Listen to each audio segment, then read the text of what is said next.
leur invitation. Ça me fait très plaisir d'expliquer un petit peu des éléments de mon travail sur les liens entre un certain objet syntaxique qui est l'idée d'un programme informatique et les diagrammes de cordes qui, a priori, historiquement, ont été construits pour d'autres raisons, en particulier des liens avec la physique qui m'intéressent. L'idée, si vous voulez, générale, c'est qu'on devrait être capable de penser à un programme, comme une situation dans un ordinateur, comme un objet interactif qui communique, et que cette communication, a priori, pourquoi ne pas vouloir la décrire dans un langage qui serait disons, homogène à celui que les physiciens essaient de développer, sachant qu'il n'y a pas un langage de la physique, il y en a beaucoup. Et donc là, j'en prends quelques bouts, et je bricole pour essayer de vraiment décrire ce qu'est le flux d'une démonstration. Alors, il y a ce dessin que j'ai repris, que j'ai trouvé un jour sur une annonce. C'est un dessin de Michel Mendes France que j'ai trouvé rigolo. Si vous voulez, quand vous expliquez un théorème, vous partez d'une certaine propriété P, puis vous arrivez à Q, on voit bien qu'il y a quelque chose qui se passe en espace et en temps, et on aimerait savoir si peut-être il y a des liens avec la topologie plus profonds que simplement cette idée que je m'agite dans l'air et que je vous explique quelque chose. Alors, une des difficultés de la thématique des démonstrations, c'est qu'il y a beaucoup de notations pour les démonstrations. Donc, historiquement, ça a commencé avec Frege et son idéographie. Donc, il a construit un système formel pour décrire des démonstrations mathématiques. Et son idée, c'était que les démonstrations ont une structure géométrique qu'il faut essayer de percer, de comprendre. Ce sont des objets mathématiques. Alors, il disait peut-être pas géométriques, mais mathématiques. Ensuite, il y a eu des travaux autour du programme de Hilbert, et en particulier des travaux de Kenson, qui ont essayé de donner un sens plus fort encore, et d'établir des propriétés structurelles sur les démonstrations à travers ce qu'il a appelé le calcul des séquents, et aussi la déduction naturelle, qui a été très développée dans les années 1970 par Travis. Bon, et puis on a d'autres notations, par exemple celle des réseaux de preuves. Et donc, quelque part, on est dans une situation un peu inconfortable du point de vue mathématique, c'est qu'on ne sait pas vraiment ce qu'est une démonstration. Et donc, on cherche déjà à décrire l'objet qui nous intéresse et qu'on a envie de décrire. Et donc, l'approche que je prends est algébrique, catégorique. Elle s'appuie sur des idées de Lambek. Et ce qu'on va donc essayer de dégager, c'est une certaine théorie algébrique des preuves qui nous permettent d'une certaine façon de dépasser ou de penser autrement d'une manière plus algébrique ces questions. D'accord ? Et de quelque part sortir de la syntaxe et chercher des éléments de géométrie. Alors, un bon point de départ, c'est de prendre cette démonstration qui est écrite dans le langage dans le langage de Kenson. Et donc ça, c'est une preuve formelle qui est construite à partir d'une règle axiome qui dit qu'une formule implique toujours elle-même. Donc ces notations-là, peut-être, c'est bien de dire. Donc quand j'écris quelque chose comme ça, ce que je veux dire, c'est que A1, donc les formules, donc ici les formules A, I et B sont des formules de ma logique.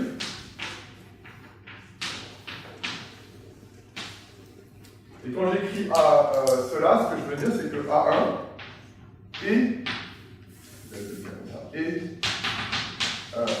AN implique.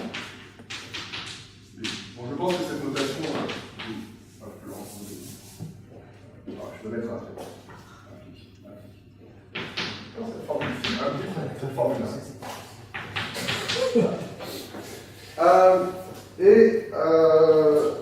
L'idée du calcul logique, c'est de dire, bien, on va partir d'un tel fait. Donc, si je pars de rien, je sais que A implique A. Et puis, on va développer étape par étape pour arriver ensuite à une formule qui sera indiscutable parce que chaque étape ici de construction est elle-même indiscutable. Et donc, on arrive à une formule qui n'est pas seulement vraie, elle est prouvable. Et la preuve, c'est cet objet-là. Alors, cette formule, elle est prouvable, c'est intéressant, la formule que j'écris ici. Elle est prouvable en logique classique, mais elle n'est pas prouvable en logique constructive, intuitionniste. Et c'est une formule tout à fait étonnante. Donc, c'est bien de prendre un peu de temps pour l'analyser. Donc, qu'est-ce qu'elle dit? Qu'il existe un Y. Donc, vous prenez une formule.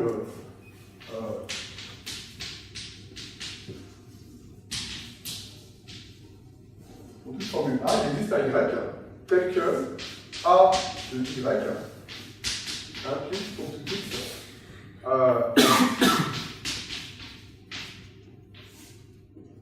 D'accord? Donc, cette formule, elle est appelée parfois la formule du buveur.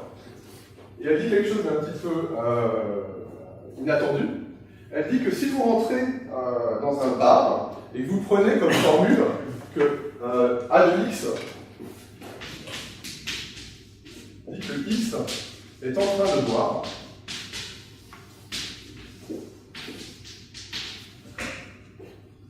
et bien cette formule elle dit qu'il existe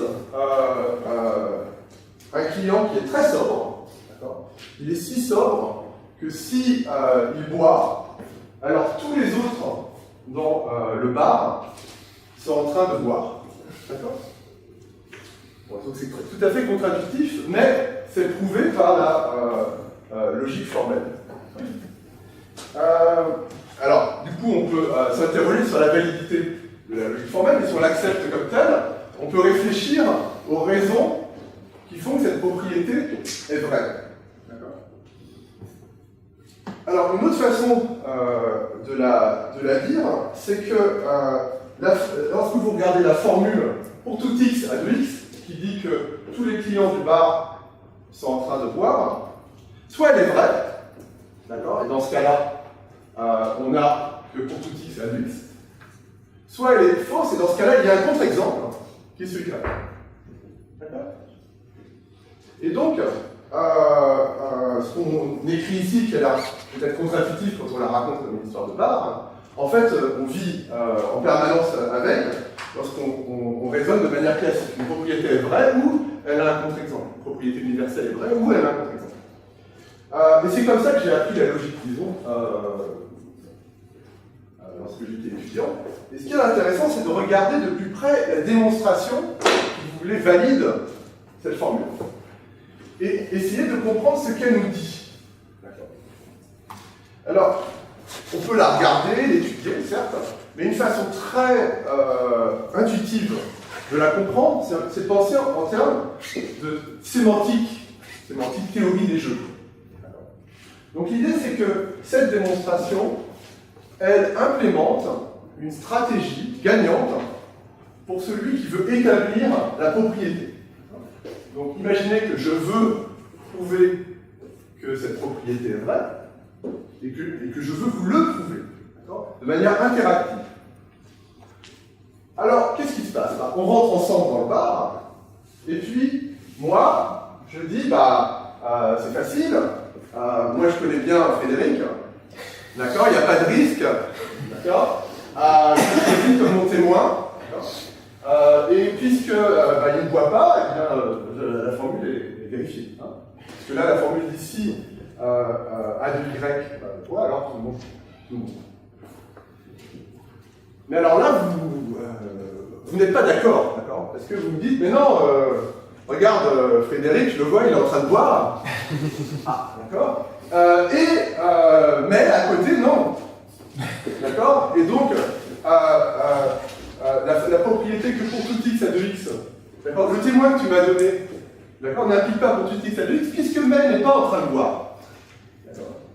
Bon. Et là, effectivement, dans une situation constructive ou intuitionniste, l'argument s'arrêterait là et j'aurais perdu. Et bon, donc du coup, cette formule, je ne pourrais pas l'établir, il n'y aurait pas moyen si vous voulez. J'aurais perdu comment dire, le petit jeu logique qui fait que j'essaie de vous établir cette propriété. Mais en logique classique, il y a un phénomène fondamental, c'est que je peux revenir sur le témoin que j'ai donné et dire « Ah mais non, mais excuse-moi, c'était pas Frédéric, c'était mais que je voulais donner comme premier témoin. » Et donc, maintenant, rejouons cette formule, et effectivement, bien, j'ai bien que a de y applique pour tout x à de x, puisque men 20. Et donc là, il y a une sorte de filouterie inscrite dans la logique classique, mais c'est une filouterie très raisonnable. C'est-à-dire qu'on construit le sens dynamiquement, et que finalement, c'est pas si grave que je me sois trompé peut-être au départ de témoin, puisqu'au final, je le retrouve interactivement. Par contre, ce qui est certain, c'est que je ne peux pas deviner le y, le bon y, le témoin final de l'interaction, en regardant la preuve simplement. Et c'est pour ça que, historiquement, il y a eu cette distinction entre preuve constructive, où on peut extraire typiquement un témoin de la preuve, et puis preuve classique où on ne peut pas. Et en fait, la raison, si vous voulez, c'est que la preuve classique construit le témoin dynamiquement lors de l'interaction, en utilisant le savoir de l'opposant. Alors, ce que je vais vous raconter, c'est une petite histoire, mais en fait, elle est cachée, cette petite histoire-là. Alors, je vais essayer d'expliquer pourquoi c'est caché. Donc, il y a des règles de logique. Alors, ça a l'air très, comment dire, très syntaxique et un peu disons, difficile à décrypter, mais quand même, on peut voir que la première étape de la démonstration, qui est une étape de logique classique, qu'on ne pourrait pas effectuer en logique intuitionniste, c'est de dupliquer la formule. D'accord? Donc, si vous voulez, au lieu de prouver cette formule, en fait, ce que fait la logique classique, c'est de prouver la disjonction de cette formule avec elle-même. Et le fait de passer de cette formule à la disjonction permet en fait, on verra ça un peu plus loin, d'avoir deux, donc au lieu de partir d'une interaction où j'essaie de vous convaincre, en fait je duplique cette situation, je me permets de rater la première pour gagner la seconde. D'accord? Donc il y a une intuition de sémantique des jeux très forte, c'est que si je veux vous battre aux échecs, bah, c'est mieux de jouer sur deux tableaux en même temps, d'observer sur le premier échiquier comment vous jouez un petit peu, voir si vous êtes agressif ou voilà, votre organisation de plateau, et puis hop, d'essayer de vous battre sur le second. Et c'est exactement ce qui se passe ici, et c'est caché dans cette règle. Et puis ensuite, vous voyez que aussi dans les règles d'introduction, donc là c'est un petit peu compliqué peut-être à lire, mais il y a deux existentiels. Et ça, ces deux existentiels correspondent en fait au fait que j'ai joué une première fois avec Frédéric, et ça correspondait à là. J'ai attendu que le pour-tout, qui correspond à votre réaction, qui est un existentiel de l'opposant, me soit donné, donc le témoin de l'adversaire, et ensuite j'ai joué l'existentiel qui est le bon existentiel que je vous ai volé. Et tout ça est écrit là. Simplement, on peut juger que cette notation, qui est correcte, qui est précise, est une notation de nature symbolique et qu'il faut essayer de percer, il faut essayer de comprendre. Et en particulier, on peut se dire que ces opérations que je viens de décrire, donc par exemple le fait de passer d'un plateau de jeu à deux plateaux de jeu, le fait de prendre une existentielle que vous me donnez pour la rejouer, que ces phénomènes sont en fait des phénomènes de nature algébrique. En particulier, le passage ici d'un plateau de jeu à deux plateaux de jeu, on verra ça un peu plus loin, correspond en fait à une loi dans la logique qui est celle-ci. Donc c'est un principe cogébrique, si vous voulez, qui se trouve au cœur de la logique, classique, et qui dit que dans certaines circonstances, on peut chercher à dupliquer l'espace de jeu, revenir dessus, backtracker. Toutes ces idées, en fait, sont reliées à un même principe de logique, un même principe algébrique, qui est celui que certaines formules sont dotées d'une diagonale, d'une commultiplication, qui permettent de les dupliquer. Et donc cette analyse, donc le fait de passer de ce genre de représentation symbolique à une réflexion sur, si vous voulez, les atomes de la logique et les éléments, les briques de base algébriques qui permettent de construire et d'interpréter ces démonstrations-là dans un cadre algébrique, spécifiquement catégorique. C'est un petit peu le sujet de mes trois cours. Donc je vais essayer de vous expliquer ça doucement, d'accord, mais en vous donnant suffisamment d'éléments pour que vous puissiez reconstruire tout ça. Et je me suis dit qu'une manière de peut-être commencer, c'est de raconter une histoire un peu autonome, et un peu le point de départ de mes réflexions, d'accord, et d'expliquer le lien qu'on peut développer entre les preuves et les nœuds. Et l'idée que, si vous voulez, lorsqu'on prend une démonstration comme celle-là, et qu'on cherche à comprendre les interactions que je viens de décrire entre le joueur et l'opposant, en fait, ce qu'on est en train de faire, c'est de décrire un flux qui se trouve à l'intérieur de cette preuve, mais qu'on ne voit pas. Et ce flux, il est donné par des diagrammes de cordes. Donc c'est un petit peu ça l'objectif de ce début de cours. Mais, encore une fois, je vais aller assez lentement, et donc je commencerai par une notion fondamentale, mais qui est celle de catégorie cartésienne fermée. Elle est fondamentale parce que c'est un lien très fort entre théorie de la démonstration et algèbre. Donc, historiquement, le lien entre logique et algèbre, c'est Boole, d'accord, qui a eu l'idée que les algèbres de Boole étaient reliés à des calculs logiques. Donc, on pouvait calculer sur la logique. Et ce qui est intéressant, c'est de savoir si une formule est vraie ou fausse. Et donc, dans le cadre de Boole, on dit qu'une formule implique une autre formule, ça signifie simplement que A est plus petit que B. Donc ça, c'est le leg, si vous voulez, de Boole. Et ce qui intéresse les gens comme moi qui essaient de comprendre ce qu'est une démonstration logique, c'est pas seulement qu'une formule est plus petite qu'une autre, mais c'est le chemin, les chemins qui mènent d'une formule à une autre. Et donc, si ça c'est Boole, si vous voulez, on peut dire on peut simplifier, mais que ici, ce passage de la logique de Boole, donc ça ce serait, disons, une logique on utilise un mot assez affreux qui est satisfiabilité ou vérité peut-être, je vais dire. Est-ce qu'une formule est vraie? Preuve.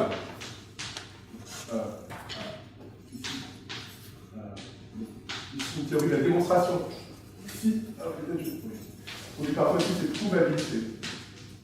Donc, ce qui nous intéresse, c'est pas de savoir si c'est vrai, mais c'est prouvable. Et ce qui nous intéresse ici, c'est de pas seulement savoir si une formule est prouvable, mais comment elle est prouvable. Bien là, on voit que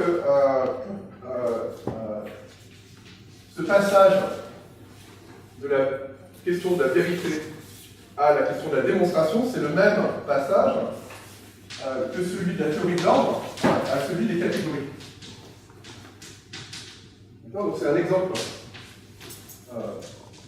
très premier, une situation, une relation d'ordre, qui est celle donnée par la relation sur les formules et le fait qu'une formule implique une autre, est raffinée en une catégorie, où ce qui nous intéresse, c'est le chemin qui mène d'une formule à l'autre. Et ce point de vue catégorique sur les démonstrations a été donné par Lambec dans les années 70, qui a remarqué le lien que je vais expliciter maintenant. Donc le lien entre une certaine notion de catégorie, qui est la notion de catégorie cartésienne fermée, et la notion de lambda calcul. Donc je pense que la plupart des gens ici savent ce que c'est qu'une catégorie cartésienne fermée. C'est une catégorie cartésienne munie d'un functeur, bifuncteur, qui définit une implication logique et qui a comme propriété distinctive de définir une bijection naturelle entre l'ensemble des morphismes de A croix B dans C et l'ensemble des morphismes de B dans A fléché. Donc, cette bijection naturelle définit une famille d'adjonctions entre le foncteur A croix et le foncteur A flèche. Donc on peut aussi voir ça comme une catégorie cartésienne qui a la propriété que pour tout objet, le foncteur ici a un adjoint à droite, qui est le foncteur. Ici une autre façon d'exprimer ça. Si pour tout A objet de la catégorie on a cette adjonction-là, alors on peut en déduire bijection naturelle avec un petit théorème de paramètres. Voilà. Alors maintenant, de la même manière qu'en algèbre, on veut construire des monolithes libres, par exemple, là, ici, on va vouloir construire la catégorie cartésienne fermée libre. Et une manière de procéder, c'est de regarder toutes les formules définies par le produit et l'implication, et l'unité ici, à partir d'un ensemble X d'atomes, typiquement choisis comme les objets de la catégorie de départ. Puisqu'on est en train de construire la catégorie libre au-dessus d'une catégorie C. Et alors, ce qu'on peut montrer, c'est que les morphismes de cette catégorie, donc ici ce sont les objets, sont en fait des lambda termes simplement typiques. Modulo une notion de conversion. Donc, je vais expliquer ce que c'est qu'un lambda terme, du moins plus exactement ce que c'est qu'un système de type ici pour le lambda calcul. Je pars de cette idée que vous connaissez à peu près ce qu'est un lambda terme, mais sinon on pourra discuter ensuite. Mais un lambda terme, peut-être pour le dire simplement, c'est juste une notation générale pour parler de fonction. Et donc l'idée c'est qu'on va écrire lambda xp pour ce qu'on écrirait en mathématiques souvent comme ça. Donc, le lambda xp, vous pouvez le voir comme une notation pour la fonction qui a x associée p de x. L'idée est que p lui-même est un lambda terme et donc il est défini par une certaine syntaxe primitive des fonctions. Donc cette syntaxe, on va la retrouver ici, est basée sur le lambda x, qui correspond à la construction d'une fonction, et l'application d'une fonction à un argument. Ce qu'on pourrait écrire aussi p de q, vous appliquez une certaine fonction à un argument. Et le point important, c'est que on peut définir un lambda calcul typé. Alors comment on fait? C'est exactement comme tout à l'heure, je vous l'expliquais. On va construire des arbres, qu'on appelle des arbres de jugement de type, des arbres de dérivation, qui vont justifier du fait qu'un certain lambda terme est bien typé. Donc par exemple, et vous pouvez le penser de façon très naïve comme d'écrire des fonctions sur des ensembles avec des types de plus en plus compliqués. Donc par exemple, si je prends un certain type A, je sais que x est de type A lorsque dans le contexte, je fais l'hypothèse que x est de type A. Lorsque P est de type B dans un certain contexte, je vais pouvoir appliquer le lambda ici et en déduire que lambda xp, la fonction qui a x associée P, est de type A flèche B. Et lors de l'application, elle dit que lorsque je prends un lambda terme P et que j'applique un argument Q, j'obtiens ici un nouveau lambda terme qui est de cette forme, qui est de type B, et qui correspond au résultat du calcul. Et puis il y a des règles qui gèrent le contexte, qui permettent, par exemple, d'introduire une variable, d'identifier deux variables, ou de permuter entre des variables. Et alors, si on applique ce système de typage, et qu'on regarde les lambda termes à ces égalités près, alors cette première égalité, elle dit qu'appliquer une fonction lambda xp à un argument, c'est pareil que prendre le lambda terme clé, de substituer chacun des arguments pour la variable x, et que tout lambda terme est égal au lambda terme qui prend x et qui rend la fonction p appliquée à l'argument x. Si on prend ces égalités-là, on s'aperçoit qu'on construit une catégorie. Et que cette catégorie, elle a le bon goût d'être libre en tant que catégorie cartésienne fermée au-dessus de C. Alors ça veut dire quoi?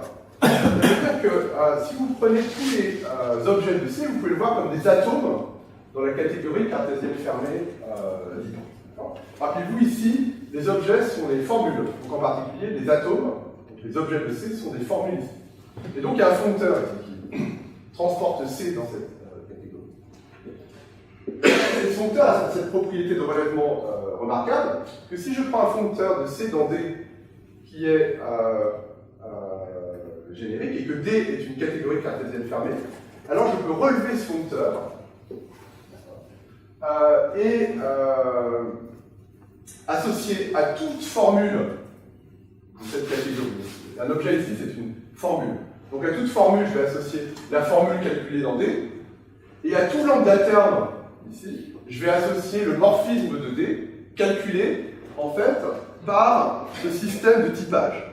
Et donc on peut voir ce système de typage comme une manière de calculer des morphismes dans la catégorie cartésienne fermée. C'est l'idée de Lambec. Donc à partir de cette propriété,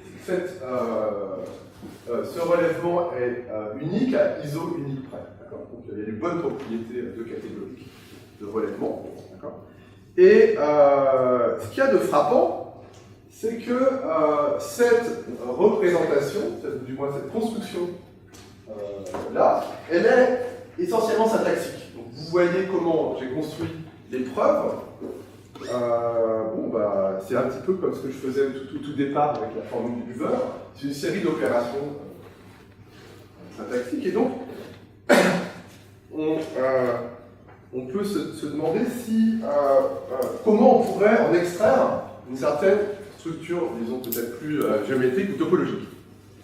Et en particulier, il y a une analogie très forte avec ce que font les gens qui calculent des invariants de nœuds, en tout cas en utilisant des outils catégoriques, qui est celle-là.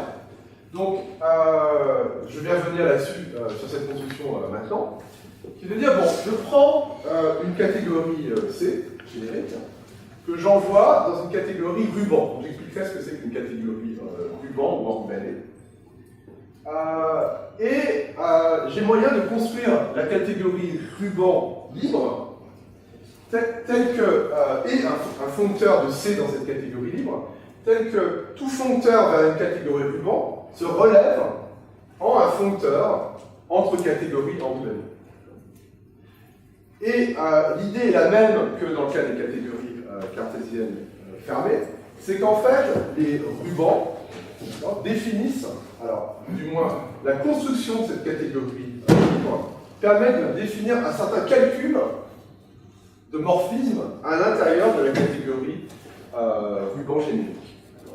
Et donc, on peut se demander, voilà, est-ce qu'on est capable de construire une notion de catégorie logique, un petit peu comme les catégories cartésiennes fermées, mais qui ressemble aux catégories enrubannées. Et c'est la question que je me suis posée il y a quelques temps, très loin de dizaine d'années bientôt, et qui m'a amené à ce que je vais vous raconter maintenant. Et donc je vais faire un rappel assez bref sur les diagrammes de cordes. Donc, qui est en fait au cœur de la réflexion sur Donc les diagrammes de cordes sont au cœur de la construction de la catégorie enrubanée. Ce que je vais expliquer je brûle un peu les étapes, c'est qu'en fait ces diagrammes de cordes ne sont pas suffisants pour décrire des preuves, des presque, et qu'en fait, pour faire quelque chose de cette nature plus logique, il faut passer à des diagrammes de cordes d'une dimension supérieure, c'est-à-dire des diagrammes de cordes 2 catégoriques ou 3 catégoriques. Alors qu'ici, on n'a besoin que de diagrammes de cordes, disons, 1 catégorique ou 2 catégoriques, au sens de catégorie monoïdale. Alors, donc ce que je vais expliquer, c'est le lien entre les diagrammes de cordes et les catégories monoïdales. Donc ça a été... donc la notion de diagramme de cordes a été développée à plusieurs endroits.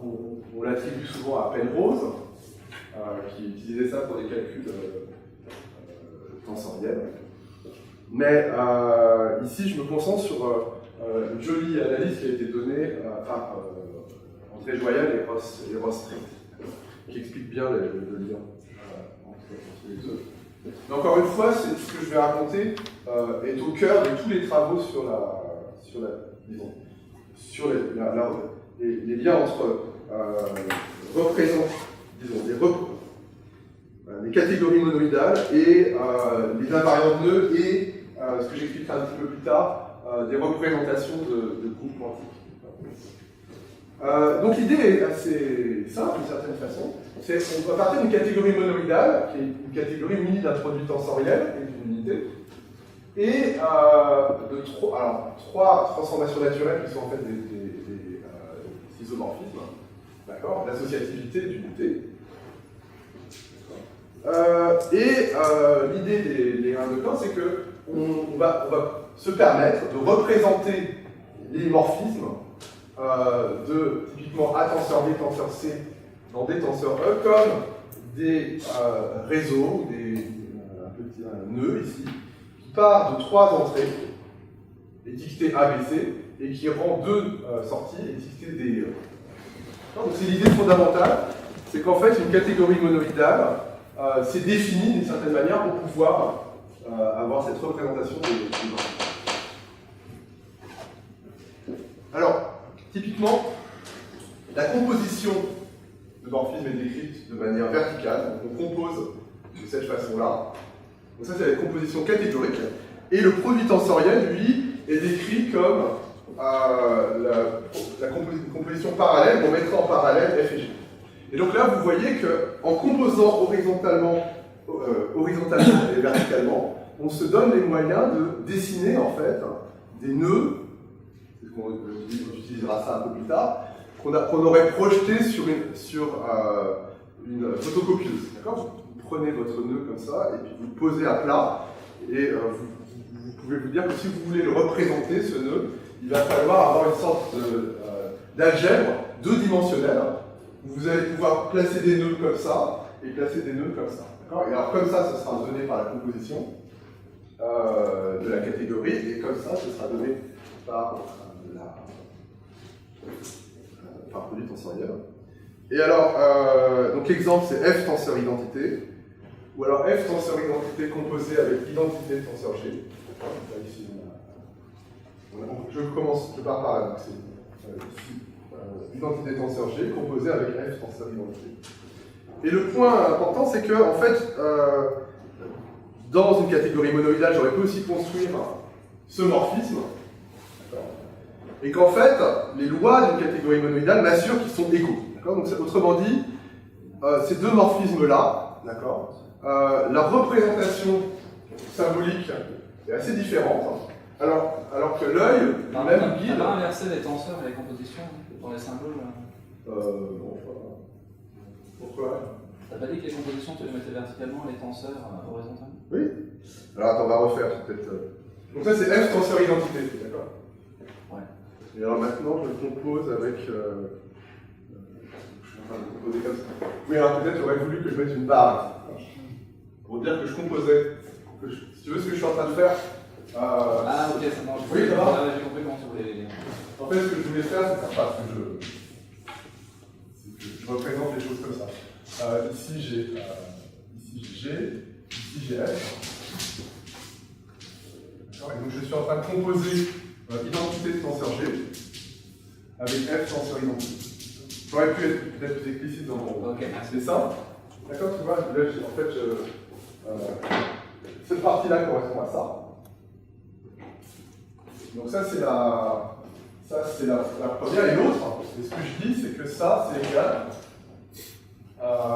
égal à l'autre. J'aurais pu construire avec mon langage de catégorie monoïdale, j'aurais pu construire ce morphisme, d'accord, qui est égal à identité tenseur G composé avec F tenseur identité. Et ce que me donne en fait le cadre des catégories monoïdales, c'est le fait que ces deux morphismes que j'ai construits de manière différente sont en fait égales. Hein? Là, on est d'accord, c'est juste. Non mais je repenserai à ce transparent, peut-être que je peux donner. Mais c'est correct. Et quelque part, ça dit que l'œil, d'accord, et l'intuition, une certaine intuition est décrite. Alors, disons qu'une certaine procédure de construction, procédure extrêmement rigoureuse, précise, d'accord, de construction de ce morphisme, d'accord, peut être égale, donner un morphisme égal, d'accord, à une autre procédure de construction. Or ça nous intéresse beaucoup en tant qu'informaticien. C'est la grande contribution, si vous voulez, de l'informatique à la logique. C'est que dans un tas de circonstances, ça ne va plus commiter. Nous, on regarde ça comme si ça commutait. Mais dans la combinatoire, on va dire, d'un langage de programmation, il peut se trouver par exemple que F et G sont deux programmes parallèles, mais qui veulent avoir accès à une ressource commune, un accès mémoire, et écrire sur une imprimante. Et dans ce cas-là, on n'aura plus l'égalité. Mais la logique, historiquement, s'est plutôt construite autour de l'idée qu'il y a des phénomènes parallèles et qu'il faut les laisser faire. Et, ce qu'on appelle les langages fonctionnels, déclaratifs, sont des langages où justement on a ces égalités. Et donc ces égalités sont brisées quand on passe à des langages qui ont des accès par exemple, au système, ou à ce qu'on appelle des effets de différentes natures. Je reviendrai sur les effets un peu plus tard. En tout cas, voilà, ici, dans une catégorie monoïdale, on a cette égalité-là. Voilà. Alors, maintenant, l'idée des gens qui travaillaient sur les invariants de nœuds, c'est qu'on peut utiliser les catégories monoïdales pour fabriquer des catégories de nœuds ou d'entrelacs. Alors, ce qu'on va faire, c'est qu'on va procéder étape par étape. Et on va définir, si vous voulez, des notions de catégories liées à la présence de combinateurs particuliers dans les catégories. Donc, je pense que là, c'est des choses que beaucoup de gens connaissent, mais quand même, je prends le temps de les rappeler, de les expliquer. Donc, une catégorie tressée, braided category, c'est une catégorie telle que, pour toute paire d'objets, on a un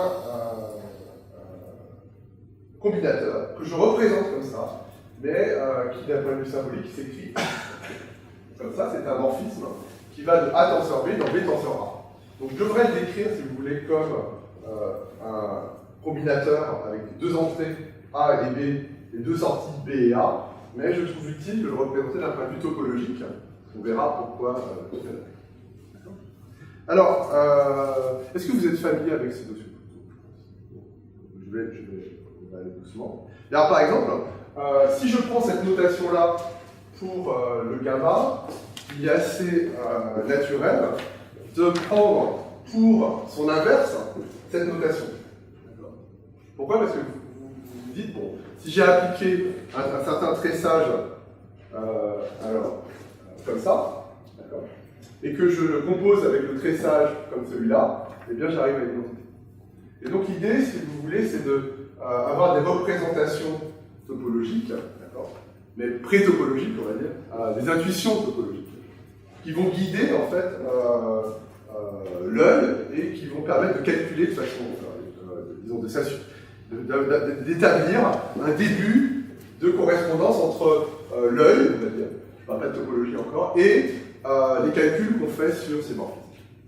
Alors, maintenant, et là ça va encore plus dans le sens de l'œil, on va rajouter dans une catégorie tracée, par définition, toujours, satisfait toujours ces axiomes de cohérence. Donc ça c'est le premier, et ça dit, vous voyez que si je fais permuter ici, donc là je réorganise des parenthèses, puis je fais permuter le A et B tenseur C, donc je fais ici, je tresse A et B tenseur C. Alors, je le fais en deux fois, vous voyez. Donc ici, je veux pas dire. Non, c'est un alpha, c'est pour ça que j'ai été trouvé. C'est un petit mot.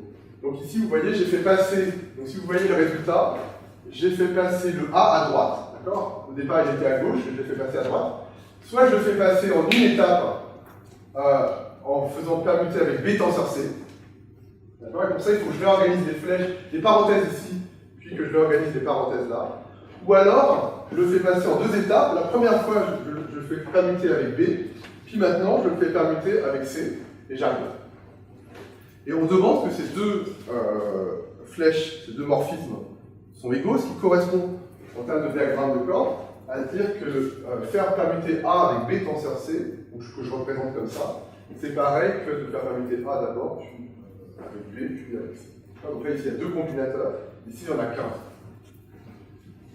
Ça, c'est la première loi de cohérence. La deuxième axiome, c'est celui-là, qui est le même essentiellement, simplement, ici, je fais permuter C avec attention. Bon.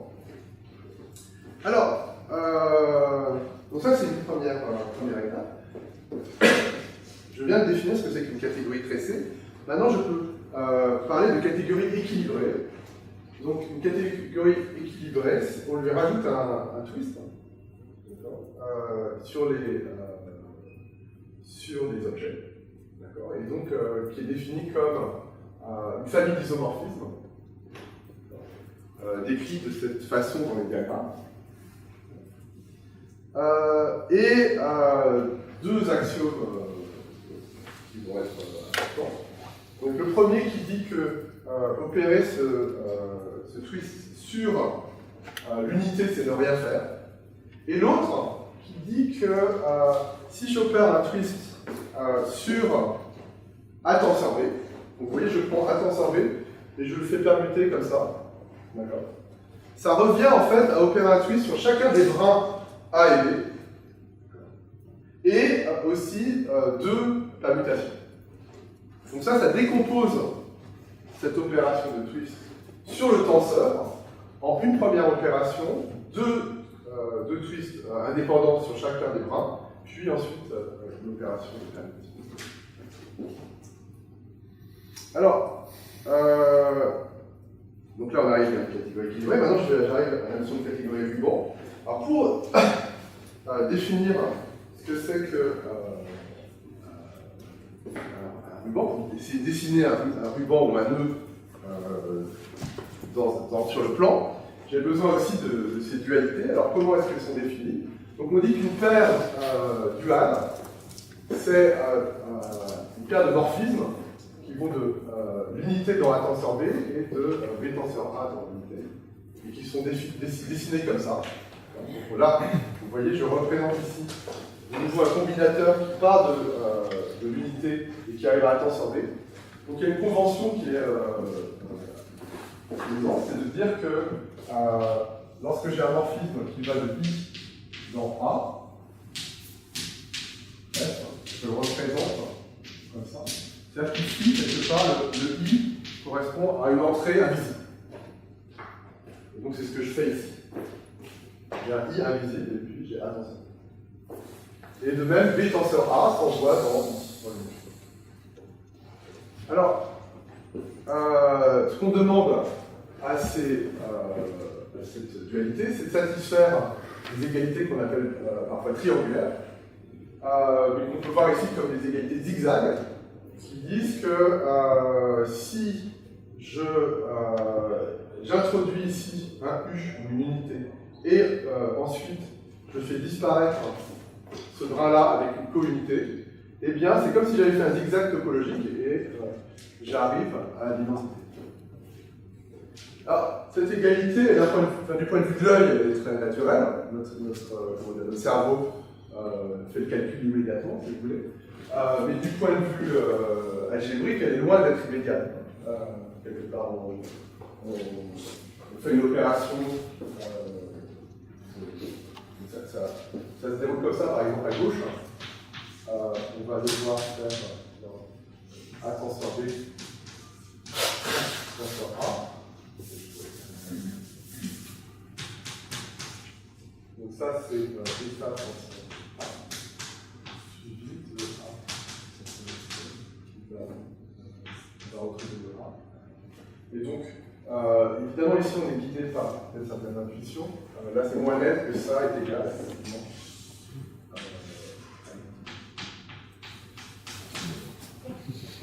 C'est ce que dit cette équation graphique. D'accord, et dans ce cas-là, on dit que B est un adjoint à droite, ou un dual à droite. Pardon, A est un dual à droite de B. Une façon de penser, c'est que ici, quand je suis, par exemple, quand je suis dans B, pour arriver en A, je tourne à droite, et pour arriver de A, pour arriver en B, je tourne à gauche. Donc c'est un dual à droite. Alors maintenant, qu'est-ce que c'est qu'une catégorie enrubanée? En fait, c'est simplement une catégorie équilibrée, donc ça veut dire qu'on a cette opération de twist, et tel que chaque objet de A a un dual à droite. D'accord, c'est facile. Mais en plus, on va demander une propriété qui est que si je prends A étoile tenseur A, et j'utilise le epsilon A ici pour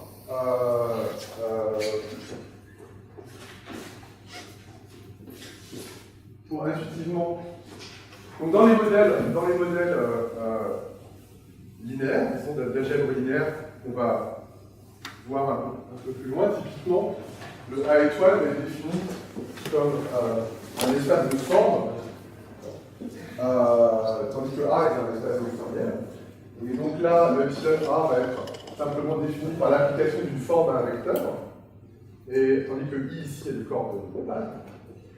Ce qu'on demande, c'est que si j'applique un twist sur A étoile, donc là c'est le twist sur A étoile, puis j'applique ensuite un vecteur à la forme obtenue, c'est pareil qu'appliquer le twist au vecteur, et ensuite appliquer la forme.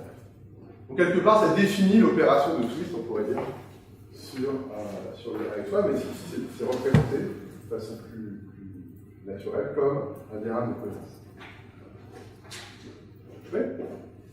Alors, il y a une propriété qui est très jolie et importante, et qui justifie la présence de ce twist, c'est que dans une catégorie enrubanée, l'objet A étoile est aussi un dual à gauche. Donc, on a vu que A étoile était un dual à droite, donc on dispose, si vous voulez, si je reprends ici les représentations, peut-être je vais les dessiner là. Donc on sait que on a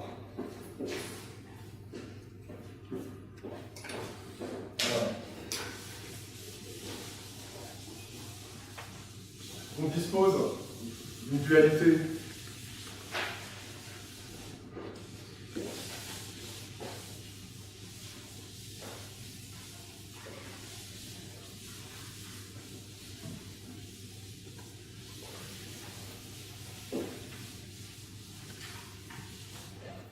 donc on sait qu'on dispose d'une dualité de cette nature-là. Donc A, on a ça, et on a ça.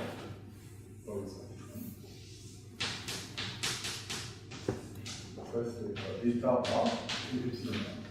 Il s'avère que si on a ce twist ici, on va pouvoir définir un état prime et un epsilon prime de cette manière. Donc on part par état. Donc vous voyez ici, on a A et ici on a A étoile, et on va les permuter.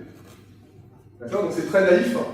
Je veux construire un certain opérateur qui va de A étoile, donc qui part de l'unité et qui va dans A étoile A. Ben, je commence à construire cette chose-là qui va plutôt de A dans A étoile. Puis je permute. D'accord? Et si on appliquait cette règle naïve, cette procédure de construction naïve, eh bien, on n'arriverait pas à une dualité, et donc on va rajouter ici un θ. Alors, j'ai mis la mettre à gauche. Et idem ici. Alors, vous voyez au passage la règle de cohérence qu'on a donnée ici, elle dit que j'aurais pu faire passer ce twist là. Là. Plutôt là, mais en fait ça revient en fait d'accord. Et donc,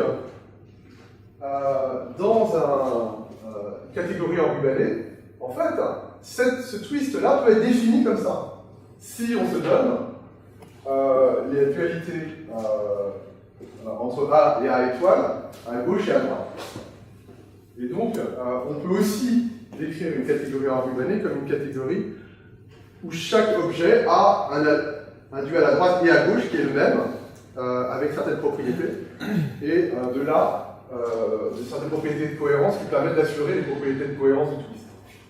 Donc c'est quelque chose, enfin c'est une construction très raisonnable. Et le théorème clé, en fait, qui justifie la notion de catégorie enrubanée, d'un point de vue topologique, c'est celle-là. C'est un théorème de Schum, 94, qui dit que la catégorie enrubanée libre, que je construis à partir d'une catégorie C, est en fait une catégorie de nature topologique. Pourquoi? Ces objets sont des suites signées d'objets de la catégorie C. Donc ça veut dire que ici, epsilon 1 et epsilon k sont positifs, sont plus 1 ou moins 1. Donc ce signe-là indique intuitivement une orientation de l'objet. Donc soit l'objet est orienté vers le haut, soit il est orienté vers le bas.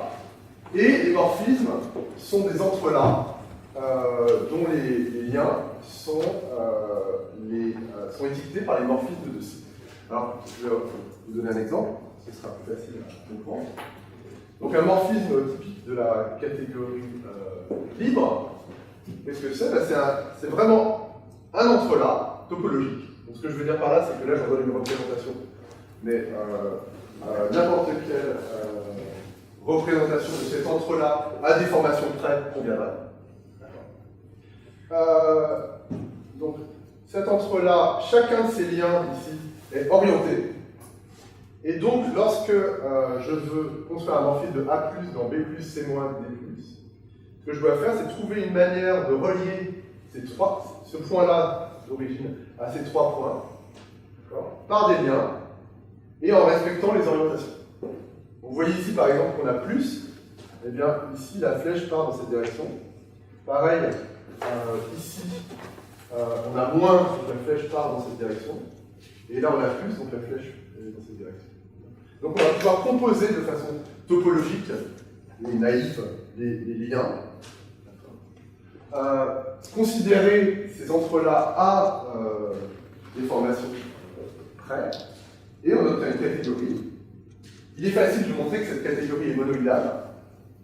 Elle dispose du traçage, elle dispose du twist, parce que ici je prends des entrelacs sur des bancs, donc je peux opérer des twists de 2 pi. Et voilà, on obtient une catégorie, et en plus de ça, c'est la catégorie libre. Donc qu'est-ce que ça veut dire? Ça veut dire que si je prends n'importe quelle catégorie enrubanée, et n'importe quel entrelac topologique sur C, Donc je prends un entrelac topologique pour peut-être c'est un point à souligner. Mais chacun de ces liens ici, en fait, est étiqueté par un morphisme de C. Donc une bonne façon de comprendre la situation, c'est qu'on est parti dans une catégorie où tous les morphismes sont de cette nature-là. D'accord? C'est un peu comme des spaghettis avant la cuisson. D'accord? Ils sont tous comme ça. Et là, on les place dans un univers, on va pouvoir les tendre et les nouer. Et c'est ce que donne la construction libre de la catégorie enroulée. Et donc, on va obtenir, ici, c'est le morphisme F, si vous voulez, de la catégorie de départ, mais tordu, et ici, et entrelacé avec le morphisme J. Et donc, lors de la construction de la catégorie enrubanée libre, on peut se dire, d'abord, on commence par la catégorie monoïdale libre. On a tous les petits raids ici. Ensuite, le fait qu'on a des tressages nous permet de passer à la catégorie tressée libre, d'accord, qui ressemble la forme, si vous voulez, des morphismes est comme celle-là. Et quand on rajoute les unités, les co-unités, les dualités entre objets, on va se retrouver à pouvoir faire des choses comme ça. Et alors le théorème est important parce que c'est un théorème qui relie la topologie à l'algèbre. Comme je vous l'ai montré, la notion de catégorie enrubanée n'est qu'algébrique, que des séries de combinateurs. Et le théorème est fondé sur cette idée que si vous prenez cette catégorie et que vous prenez un entrelac, vous pouvez le poser sur une photocopieuse, c'est pour ça que j'ai dit photocopieuse tout à l'heure. Donc vous le posez à plat sur une photocopieuse, et puis vous lancez appuyez sur le bouton. Alors la photocopieuse elle fait comme ça. Et le rayon lumineux traverse des combinateurs qui sont soit de tressage, soit des U fermés, soit des U ouverts. Et donc on peut décrire sur le plan chacun des combinateurs que le rayon lumineux a traversé. Ouais. Mais le point important, c'est qu'il faut montrer que dans une configuration générique, il n'y a pas par exemple 3 points qui sont au-dessus avec des liens, et que donc on est toujours capable de se ramener à une forme qu'on peut présenter avec ces combinateurs que j'ai décrits, et que la représentation ne dépend pas des choix qu'on a faits grâce aux propriétés aux axiomes de cohérence sur la catégorie. Et donc, je voudrais juste donner un exemple, parce que je pense que c'est intéressant de voir pourquoi les gens s'intéressaient à ce genre de propriétés. Et cet exemple, on le trouve en théorie du nœud, d'accord, et des représentations de groupes quantiques, mais en fait, il fonctionne de la même manière que les exemples que moi, j'aime bien regarder en théorie de la démonstration. Donc, ce que j'aime bien faire, c'est construire des catégories, par exemple cartésiennes fermées, où je peux du coup mieux comprendre le comportement des preuves en les étudiant comme des schémas de construction dans la catégorie cartésienne fermée. Bon, de la même manière, ici, on peut voir un nœud ou un entrelac de ruban comme un schéma de construction à l'intérieur de la catégorie enrubanée qui va nous intéresser ici. Et donc, une manière de construire une telle catégorie, c'est de partir de représentations d'algèbre de Hopf. Donc je commence simplement à rappeler brièvement ce que c'est qu'une bigèbre. Donc c'est un objet H. Donc ici je travaille dans une catégorie monoïdale générique. Et donc une bigèbre dans une catégorie alors qu'on peut prendre tressée ou symétrique selon il y a des définitions, il y a différentes variantes. Mais c'est donné par une paire d'opérations, donc de multiplication en bleu et de co-multiplication en bas. Donc je pars toujours d'en bas pour remonter vers le haut, et qui vérifie ces lois. Donc ici c'est la loi de distributivité de la multiplication sur la co-multiplication. Ici c'est l'unité en face de la co-multiplication, la co-unité en face de la multiplication, les deux unités et co-unités l'une en face de l'autre. Alors sur ce diagramme-là, il y a beaucoup d'analyses possibles et de cadres dans lesquels on peut le mener.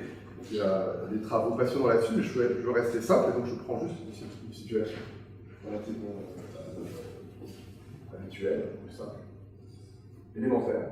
Et donc une algèbre de Hopf, c'est quoi? C'est une telle bigette, mais munie d'un antipode qui vérifie ces... Donc il y a un morphisme de H dans H qui vérifie ces équations.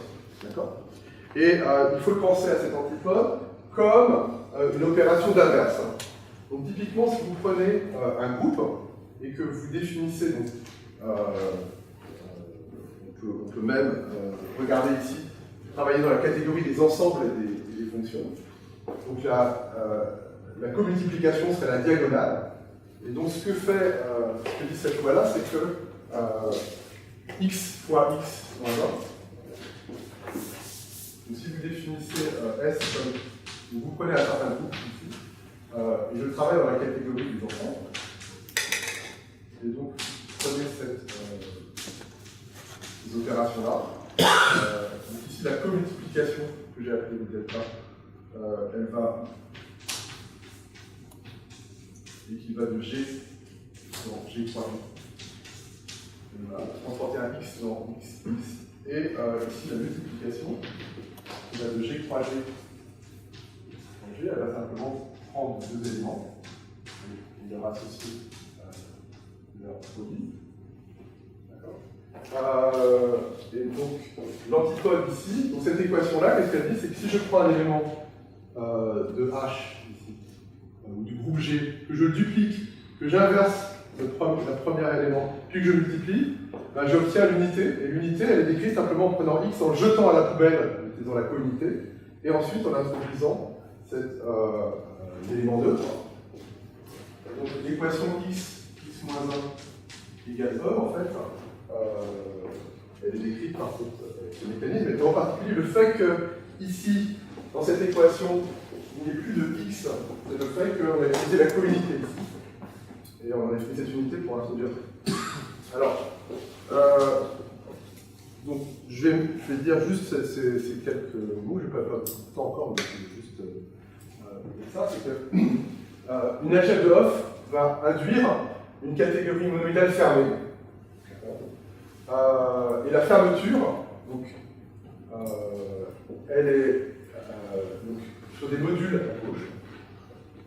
Et la fermeture, elle est définie simplement en disant que H tenseur W flèche V flèche W. Donc l'action de H sur l'espace des applications, l'espace des implications entre V et W est définie de cette façon-là, en appliquant, donc en dupliquant l'élément de H, en H1 et H2, et en appliquant l'antipode à la deuxième branche, puis en faisant agir SH2 sur V, puis cet élément de H, on lui applique F, pardon, cet élément de V, on lui applique F, pour obtenir un élément W sur lequel on fait agir la première branche, qui diagrammatiquement se dessine comme ça. Donc l'action de H sur V flèche W devient ici, on duplique H donc, en utilisant la commultiplication, on applique S à la deuxième branche, et ensuite on fait opérer cette branche sur l'entrée, puis une fois la fonction appliquée au vecteur, on applique la première branche au vecteur. Donc ça c'est la construction usuelle, et ça correspond en fait, dans le cas des groupes, au fait que l'action, je l'écris ici, c'était peut-être pas très malin, mais l'action de L, d'accord, c'est de faire agir G sur F, G moins 1. Une action comme ça. Et donc là, on retrouve cette définition généralise la définition habituelle. Et ce que je vais raconter, donc je poursuivrai la prochaine fois, c'est qu'en fait, ce que font les gens en théorie des représentations liées à ces invariants, c'est de regarder les objets de dimension finie dans cette catégorie de modules à gauche, et de montrer que cette catégorie vérifie de bonnes propriétés. Catégorie, en particulier, c'est définir une catégorie ruban. Et j'expliquerai ça la prochaine fois. La logique, en fait, apparaît au moment où on s'intéresse à des représentations de dimension infinie qui ne vérifient plus qui ne vérifie plus des équations comme celle-là. Donc, dans une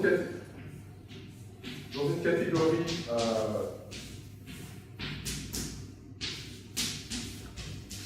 enrubanné, on a cette propriété que A est égal à son bidual, isomorphisme près, et que ici on peut construire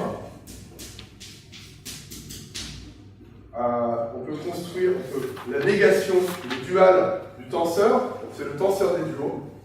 Et ce que j'expliquerai, c'est que ces deux équations-là n'ont pas beaucoup de sens en logique. La première, bon, on peut lui attribuer un sens en logique classique, elle dit que A est isomorphe à sa double négation. Ma foi, c'est une chose. Mais par contre, cette loi-là est aberrante, parce qu'elle dit que la négation de A et B, c'est pareil que la négation de B et la négation de A. Et donc là, il y a un souci, parce qu'on voudrait mettre où en logique, on ne sait pas très bien comment faire. Et donc, ce que je vais expliquer petit à petit, c'est comment on fait ça, c'est-à-dire comment on arrive à déjouer cette mauvaise équation de la topologie, du point de vue logique, sachant que c'est cette équation exactement, j'expliquerai ça en début, qui fait qu'on a des nœuds. Donc le principe fondamental de la logique, c'est de ne pas faire de nœuds, qui fait que quand on discute ensemble, à aucun moment je peux revenir sur un point que j'aurais, peut-être, dont j'aurais fait l'hypothèse un peu plus haut, et faire des nœuds. Et les théorèmes de cohérence de la logique, tels que ceux de Gensen, en fait, sont des théorèmes qui disent qu'il n'y a pas de preuve du faux, et en fait les seules preuves du faux seraient des nœuds, parce que on sait que si on veut avoir dans une catégorie enrubanée un morphisme de l'unité dans l'unité, ce sera un nœud. Et ce que dit la logique, c'est qu'il n'y a pas de morphisme de vrai dans le faux. Voilà, je m'arrête là.